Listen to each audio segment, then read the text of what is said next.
Hello my friends, English structure के इस video में आपको जैसा कि स्क्रीन पर दिख भी रहा होगा, हमने कुछ वाक्यों को लिया है और इन वाक्यों को हम अपने डे टू डे लाइफ में बोलते हैं। तो इन वाक्यों को हम कैसे बोलेंगे इसके बारे में हमने चर्चा किया है। तो आइए वीडियो को शुरू करते हैं और क्रमशः एक एक वाक्यों को देखते हैं। यहाँ पर देखें, मुझे एक कलम चाहिए। इस वाक्य में है मुझे एक कलम चाहिए। दूसरा वाक्य है उसे एक कप चाय चाहिए। तीसरा वाक्य है मुझको थोड़ी मदद चाहिए। चौथा वाक्य है तुमको थोड़ा प्यार चाहिए। पांचवा वाक्य है उन्हें कुछ किताबें चाहिए।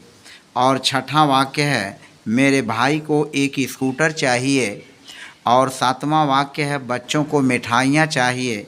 आठवां वाक्य है लड़की को कुछ गहने चाहिए। और फिर नौवां वाक्य है चोर को पानी चाहिए। और 10वां वाक्य है भिखारी को भोजन चाहिए। तो इन सभी 10 सेंटेंसेस में आप बारीकी से देखें तो ये जो 10 सेंटेंसेज हैं, इन 10 सेंटेंसेज में जो सभी वाक्य हैं उन सभी वाक्यों में कर्ता सब्जेक्ट आया हुआ है। और फिर चाहिए, तो यहाँ चाहिए के लिए हम शुड का प्रयोग नहीं करेंगे, वुड का प्रयोग नहीं करेंगे। अभी मैं क्लियर करता हूँ कि यहाँ चाहिए क्या, हमें क्या लगाना चाहिए। तो यह हो गया, यहाँ पर करता है। और फिर आप देखें जैसे एक कलम, तो यह एक नाउन का काम करेगा, एक ऑब्जेक्ट का काम करेगा। एक कप चाय, तो एक कप चाय यह ऑब्जेक्ट का काम करेगा। थोड़ी मदद, ये भी जो है ऑब्जेक्ट का काम करेगा। फिर थोड़ा प्यार, ये भी ऑब्जेक्ट का काम करेगा। कुछ किताबें, ये भी ऑब्जेक्ट का काम करेगा। यानी ये सब ऑब्जेक्ट हैं और ये नाउन है। तो इस तरह से इनका जो स्ट्रक्चर होगा उस स्ट्रक्चर को पहले आप देख लें। स्ट्रक्चर कुछ इस तरह से है। यह स्ट्रक्चर हमारा है, सबसे पहले सब्जेक्ट, सब्जेक्ट के बाद या तो हम वांट का प्रयोग करें, अगर कर्ता एक वचन है, सिंगुलर है, तो वांट्स का प्रयोग कर लेंगे, इसमें यस जोड़ देंगे। और फिर या तो नीड का प्रयोग करें और या नीड्स का प्रयोग करेंगे, या रिक्वायर या रिक्वायर्स का प्रयोग करेंगे। अगर सब्जेक्ट जो है सिंगुलर है तो इन सब में, वांट में, नीड में या रिक्वायर में यस जोड़ देंगे। या जिस तरह का सेंटेंस होगा उस तरह के सेंटेंस के हिसाब से इनकी जो है हम फॉर्म का यूज़ कर लेंगे। और फिर वहाँ उसके बाद हम नाउन का यूज करेंगे, यानी नाउन जो कि ऑब्जेक्ट के रूप में रहेगा। तो फिलहाल एक एक करके वाक्यों को हम लोग समझते हैं। जैसे मुझे एक कलम चाहिए, तो यहाँ इन सभी वाक्यों को आपको देखने से ये भी क्लियर होगा कि ये ऐसे वाक्य हैं जिनमें किसी चीज़ का अभाव है। जैसे मुझे एक कलम चाहिए, तो यानी मुझे के पास एक कलम का अभाव है, उसको नीड है, इस समय एक कलम की उसको आवश्यकता है। तो ऐसे वाक्यों से आवश्यकता का बोध होता है। और आवश्यकता और बाध्यता के बोध में यहाँ अनिवार्यता का बोध नहीं है, यहाँ बाध्यता का बोध नहीं है, बस केवल आवश्यकता का बोध है, नीड की ज़रूरत है, रिक्वायरमेंट की ज़रूरत है।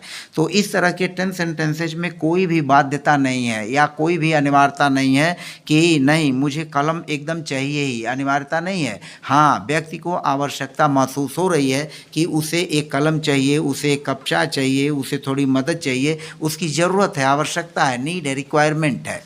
तो फिलहाल मुझे एक कलम चाहिए, तो यहाँ हम मुझे के लिए लिखेंगे आई। और आई के बाद यहाँ लिखें, या तो वांट का प्रयोग करें या तो नीड का प्रयोग करें। आई वांट या नीड का प्रयोग कर सकते हैं या रिक्वायर का प्रयोग कर सकते हैं। इन तीनों में से किसी एक का प्रयोग करेंगे, इन तीनों में से किसी एक का प्रयोग कर लेंगे। या तो वांट का प्रयोग करें या तो नीड का प्रयोग करें या तो रिक्वायर का प्रयोग करें। तो आई वांट या नीड या रिक्वायर, और फिर हो जाएगा अ पेन, एक कलम, a pen. I want a pen, I need a pen, I require a pen. दूसरा वाक्य है उसे एक कप चाय चाहिए, उसे एक कप चाय चाहिए। तो यहाँ देखें उसको एक कप चाय की ज़रूरत है, आवश्यकता है, तो हम लिखेंगे ही। और चूंकि ही सिंगुलर है तो यहाँ पर लिख लेंगे needs. He needs a cup of T, he needs a cup of T. यहाँ लिखेंगे हम he needs a cup of T, he needs a cup of tea, या he wants a cup of T. He wants a cup of T. या हम इसे ऐसे भी बोल सकते हैं, he requires, he requires a cup of tea. He requires a cup of tea. He requires a cup of tea. फिर आगे देखें, मुझको थोड़ी मदद चाहिए, तो मुझको का हो जाएगा आई, और फिर यहाँ हम लिखेंगे आई नीड, और फिर हो जाएगा some, I need some help, I need some help, I need some help, या I want some help, I want some help, I want some help, या आई रिक्वायर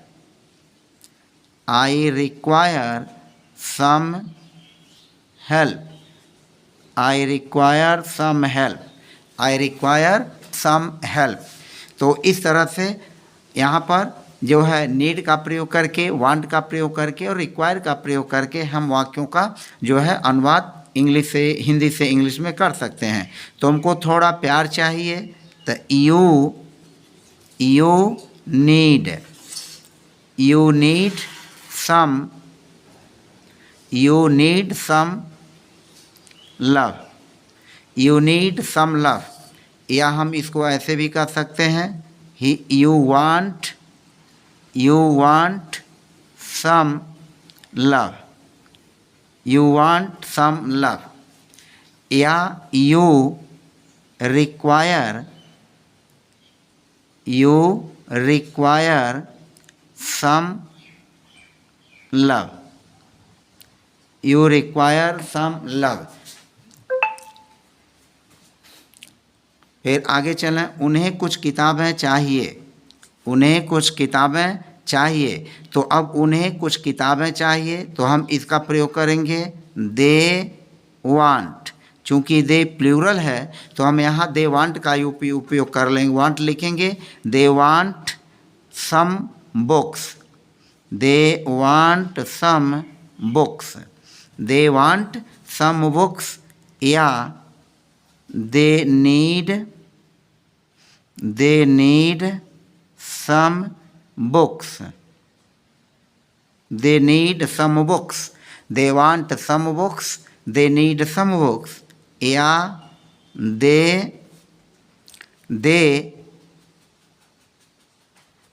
require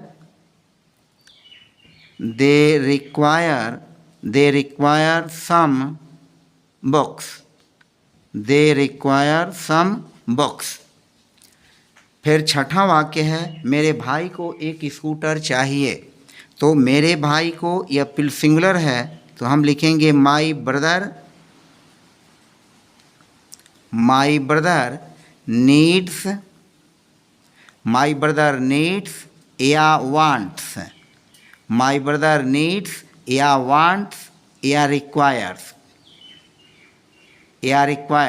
चाहे हम नीड्स का प्रयोग करें या वांट्स का प्रयोग करें या रिक्वायर्स का प्रयोग करें, किसी एक का हम यूज़ करेंगे, तीनों का नहीं। तो माई ब्रदर नीड्स या वांट्स या रिक्वायर्स अ स्कूटर,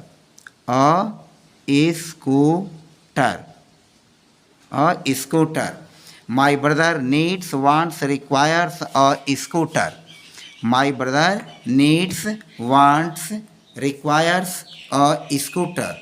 तो इस तरह से, इस प्रकार के वाक्यों का आप जो है इंग्लिश से, हिंदी से इंग्लिश कन्वर्जेशन आसानी से कर सकते हैं clearly.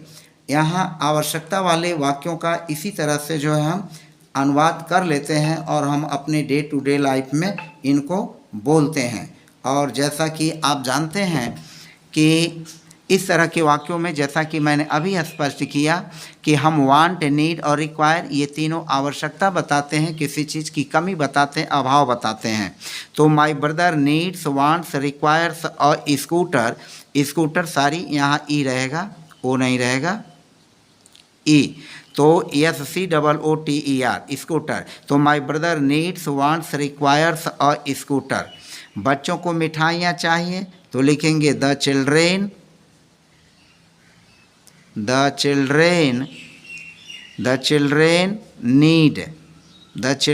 Need sweets. The children need sweets. बच्चों को मिठाइयाँ चाहिए।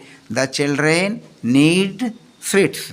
द चिल्ड्रेन नीड स्वीट्स या द चिल्ड्रेन रिक्वायर स्वीट्स या द चिल्ड्रेन वांट स्वीट्स। तो इस तरह से हम इनको बना लेंगे। The children want sweets. The children want sweets. Wants नहीं, वांट होगा। The children want sweets. लड़की को कुछ गहने चाहिए तो लिखेंगे दी गर्ल। अब चूंकि यह एक वचन है, सिंगुलर है, तो वांट्स हो जाएगा। द गर्ल वांट्स सम कुछ और ऑर्नामेंट्स।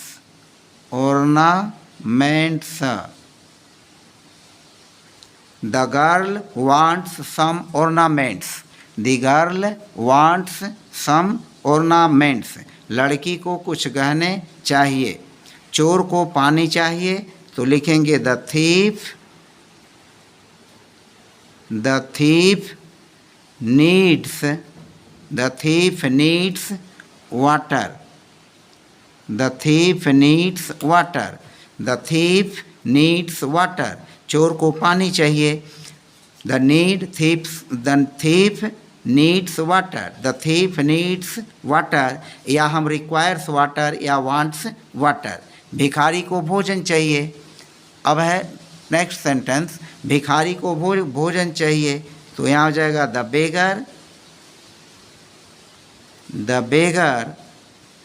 बेगर नीड्स। चूँकि बेगर सिंगुलर है तो the beggar needs food. The beggar needs food. The beggar needs food. The beggar needs food. The beggar needs food या द बेगर वांट्स फूड या the beggar requires food. तो इस तरह से आपने 10 सेंटेंसेस के माध्यम से हमने इस स्ट्रक्चर का यूज करके, जिसमें सब्जेक्ट प्लस वांट या नीड या रिक्वायर और प्लस उसके बाद नाउन का यूज करके ऑब्जेक्ट के रूप में हमने इन 10 सेंटेंसेस को बनाना सीखा। तो फिलहाल आज की वीडियो में बस इतना ही और वीडियो में बने रहने के लिए आपको धन्यवाद।